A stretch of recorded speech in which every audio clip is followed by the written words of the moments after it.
Updated August 7, 2017 131,141. A prominent U.S. Republican says President Donald Trump is struggling with the limitations of a job he never expected to get. Michael Steele, a former chairman of the powerful Republican National Committee, told ABC News Mr. Trump was still grappling with the transition from colorful businessman and reality TV star to commander-in-chief. "Not everyone listens to you just because you're a president," Mr. Steele said. He's got to deal with that and he doesn't quite yet know how to do that. Mr. Steele said presidents do not have as much power as they might have expected.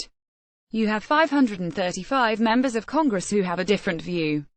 You have cabinet secretaries who, while they might work for you, still carry out different agendas, he said. You've got the voters, the press and all those other interests out there who have a say about what you just said, and that's not something Donald deals with too well. Mr. Steele's assessment comes as Mr. Trump faces criticism for taking a 17-day trip to his New Jersey golf club resort, and as a widely circulated Newsweek magazine cover ridicules the president's work ethic. The former Republican Party chief said Mr. Trump had spent a lifetime running his own race. When he said he wanted something done at Trump Tower, it got done, Mr. Steele said. No one said, "No sir, I really don't think we should do that, because if you did you'd come into work the next day, as there was no job. That is not the way Washington works and that is certainly not the way the presidency works." Obsessed with his own self-image, Steele said Mr. Trump was focused on how he looked to others. This is who he is. This is a guy obsessed with his own self-image, how his numbers are doing, whether everything is playing to a narrative he has developed in his own head, he said. Mr. Steele has been taking part in the annual Australian-American Leadership Dialogue, a private diplomatic initiative where key figures from both countries gather to discuss the state of the relationship and work on ways of resolving tensions.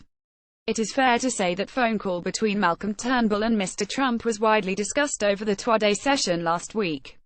The transcript of the call was released as the dialogue was getting underway, in a timely reminder of the unique challenges in dealing with the 45th president.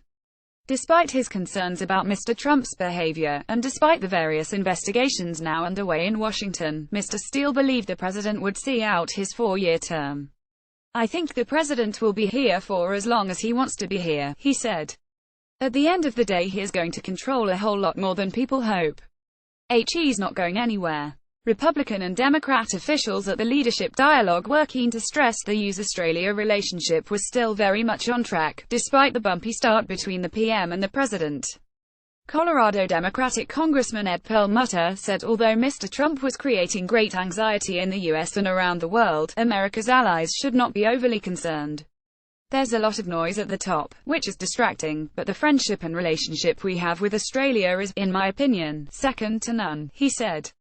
"The U.S. is going to remain strong in the Pacific. It's our backyard too and we're not going to ignore the region or our allies at all." Michael Rowland attended the Australian-American Leadership Dialogue. Topics: use elections, government and politics, world politics. Australia First posted August 7, 2017 090128.